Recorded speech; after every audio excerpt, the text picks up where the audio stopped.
Hi. Nice to meet you. Lovely to meet you. Hi, my name's Keith. How you doing? All right. My husband. Hi, I'm Vicky. Hi. Hello. Hi, Dave. Hi, my name's Keith. How you doing? All right. Hello, I'm Vicky.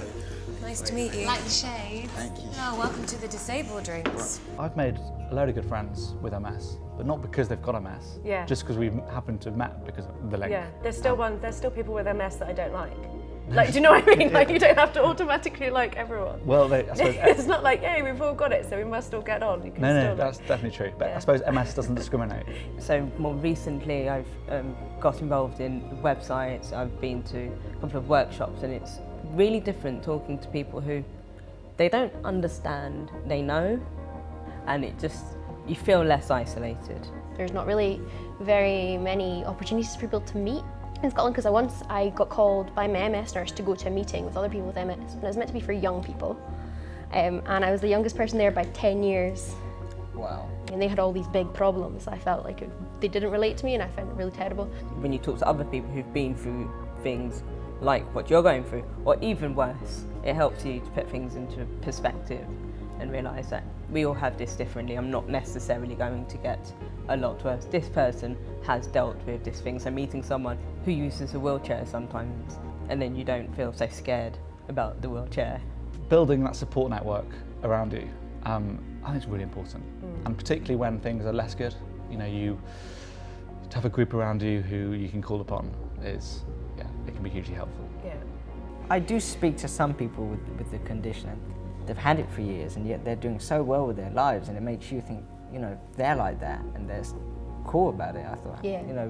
it makes you just forget all the problems and sort of get on with it. You were suggesting that somehow MS was a positive force on her life. Well, in some ways it is. Well, sorry, how is MS positive? When he's questioning it, and he's like, how is MS positive? And that really frustrated me, like I wanted to shake.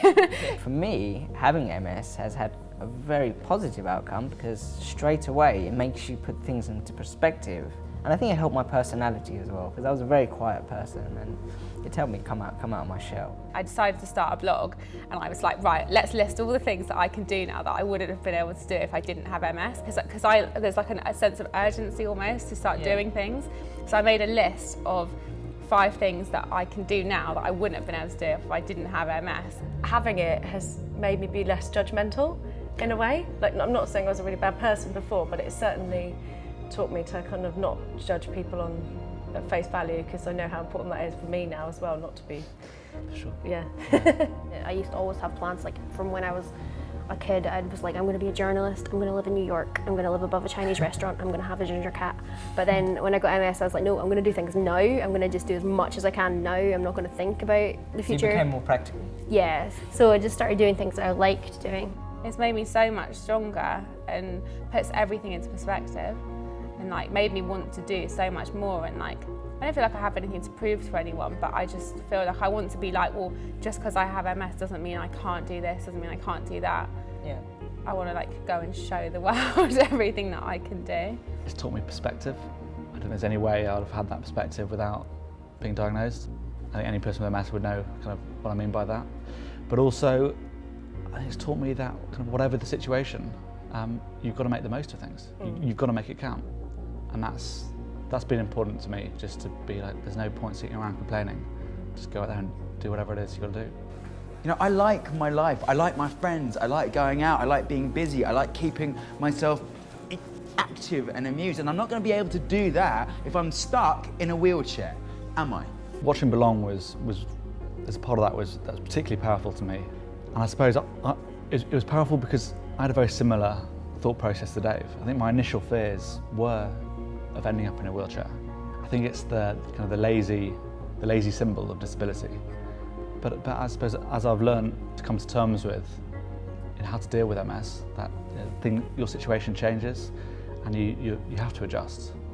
I suppose you just come to terms with just living in the present and just knowing that at times you may need to change gear.